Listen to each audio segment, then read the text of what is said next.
El señor Ramón Bienvenido Martínez Portorreal.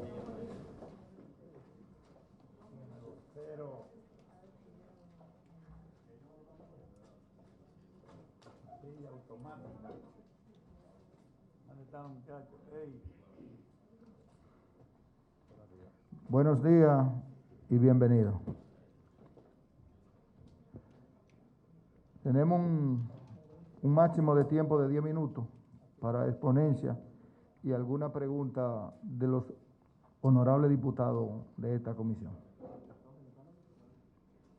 Puede comenzar. Buenos días, señores legisladores.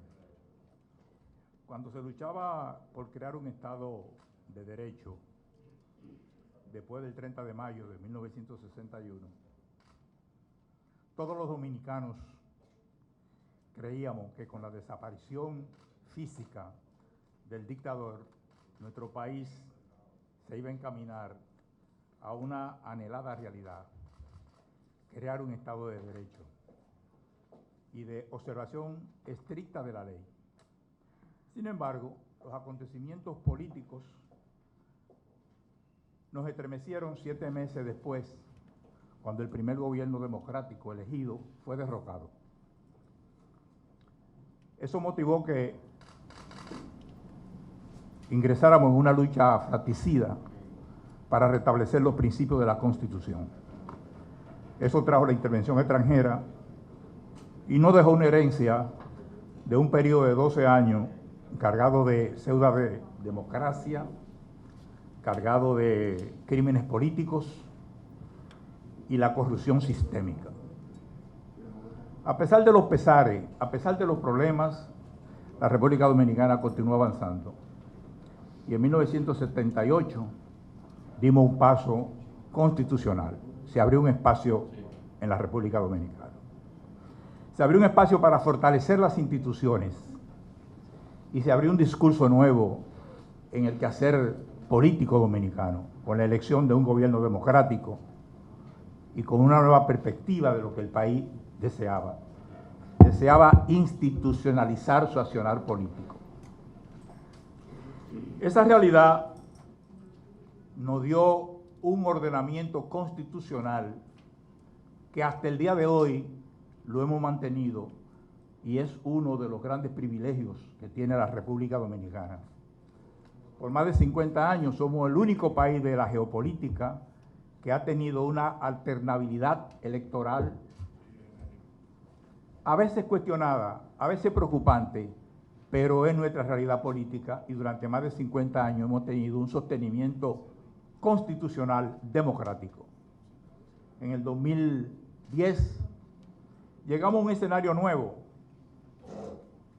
Llegamos a un escenario nuevo donde se creó un Estado social democrático de derecho.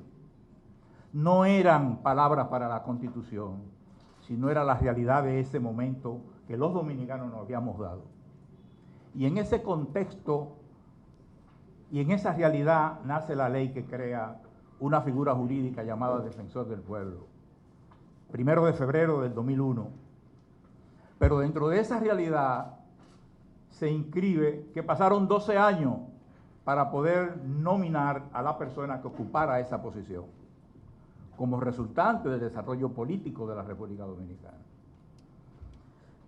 No voy a evaluar aquí lo que ocurrió del 2001, creación de la ley, al 2013, no lo voy a evaluar, no estoy aquí para eso. Pero tampoco voy a evaluar lo que pasó en el periodo del 2013 al 2021, porque tendría que tener la Constitución en la mano y las leyes y las realizaciones que han ocurrido en ese periodo. Me presento para ser evaluado por segunda vez. Por encima de los intereses partidarios y con un claro concepto de la gobernabilidad democrática. Este país nos pertenece a todos los dominicanos por encima de las aspiraciones políticas. Y esas circunstancias tienen que ser debidamente institucionalizada. La República Dominicana carece de una institucionalidad democrática. No es institucionalidad electoral, es que las instituciones del país funcionen y funcionen con un velador con un supervisor, con una persona que haga preguntas a todo el que recibe dinero del Estado y que le pregunte de manera certera en el marco de la ley. Quiero presentar por segunda vez esta propuesta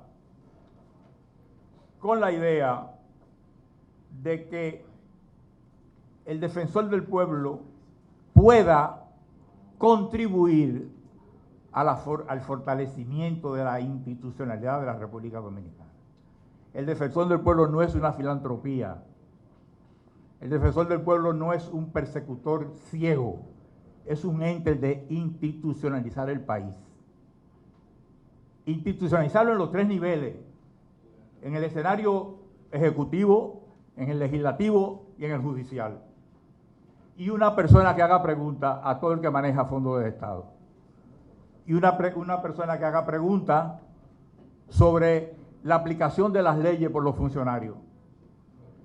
Y que inscriba en los siguientes elementos ese accionar. En la observación plena de los valores y los principios de los derechos humanos. Los derechos humanos no son un regalo a este país. Durante años, muchos hemos luchado por la vigencia de los derechos humanos. Uno está muerto, otro está en el exilio y una minoría sobrevivimos. Pero la historia de este país es una historia de lucha democrática por los derechos humanos. Segundo, eliminación de toda forma de discriminación. No hay que discriminar a nadie porque sea hombre, mujer, blanco o negro, azul o amarillo, católico o ateo. Toda forma de discriminación es un abuso de la Constitución. Erradicación total del analfabetismo. La República Dominicana es uno de los pocos países de América Latina que tiene el 98.5% de su población registrada en un documento nacional de identificación. Sin embargo, todavía no hemos podido lograr la erradicación del analfabetismo en la República Dominicana, porque las instituciones dedicadas a eso no se han dedicado a erradicar el analfabetismo. El funcionamiento efectivo de las instituciones del Estado. Repito, funcionamiento efectivo en las instituciones del Estado. El artículo 190 de la Constitución dice que el defensor del pueblo es una autoridad independiente. Repito, autoridad independiente. No una persona que tiene que estar preguntando favores a otro poder del Estado. Tiene que hacer funcionar el Estado. Ese Estado que nos hemos creado desde la muerte del dictador en el 1961. Y finalmente, para permitir preguntas, una persona que elimine todo asistencialismo político, donde la miseria no sea utilizada como un patrón partidarista para repartir fundistas, porque eso ofende la dignidad de la persona. El defensor del pueblo tiene que velar porque en el sector salud, en el sector educación y en el sector empleo, la República Dominicana pueda avanzar. Muchas gracias. Una preguntita muy breve. ¿Qué piensa usted del presupuesto del defensor del pueblo? El presupuesto debe de estar vinculado a las exigencias, a los reclamos que haga la población. No se puede hablar de un presupuesto previo a la ejecución, sino en función de la utilidad que va a tener ese presupuesto. Por ejemplo, podemos tener un defensor del pueblo para el Distrito Nacional, como si solamente las libertades públicas fueran en el Distrito Nacional. Un defensor del pueblo tiene que llegar al país, y para llegar al país tiene que tener un presupuesto adecuado.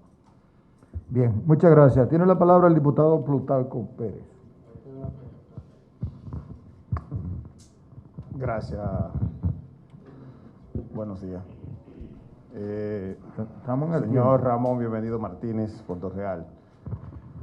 ¿Cuál sería la relación, según su interpretación constitucional, que debe llevar el defensor del pueblo con los poderes del Estado y sobre todo con el Poder Ejecutivo para que tenga una funcionabilidad como parte de lo que es el aparato del Estado Dominicano? Sí, muchas gracias. Yo creo que debe ser un complemento a los demás poderes del Estado. Digo un complemento porque cada poder del Estado está cimentado en leyes y en normas. Y el defensor del pueblo tiene que hacer, y este es el mejor momento político. Este es el mejor momento político porque estamos hablando de cambio. Y los cambios no son un discurso, son una realidad.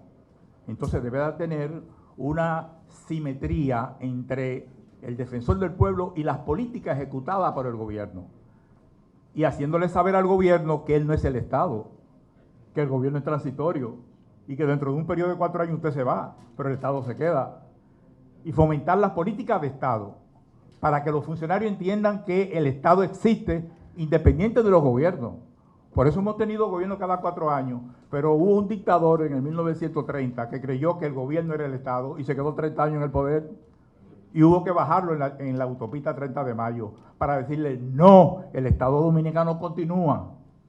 Entonces la relación que debe tener un defensor del pueblo con las demás instituciones del Estado es fortalecer el Estado, fortalecer la política del Estado. Obviamente eso depende de cómo los gobiernos se empleen. Un defensor del pueblo no va a estar detrás de cada ciudadano o de cada situación, sino va a estar tratando de implementar la política del Estado en su máxima expresión, para que los dominicanos en cualquier nivel se sientan seguros.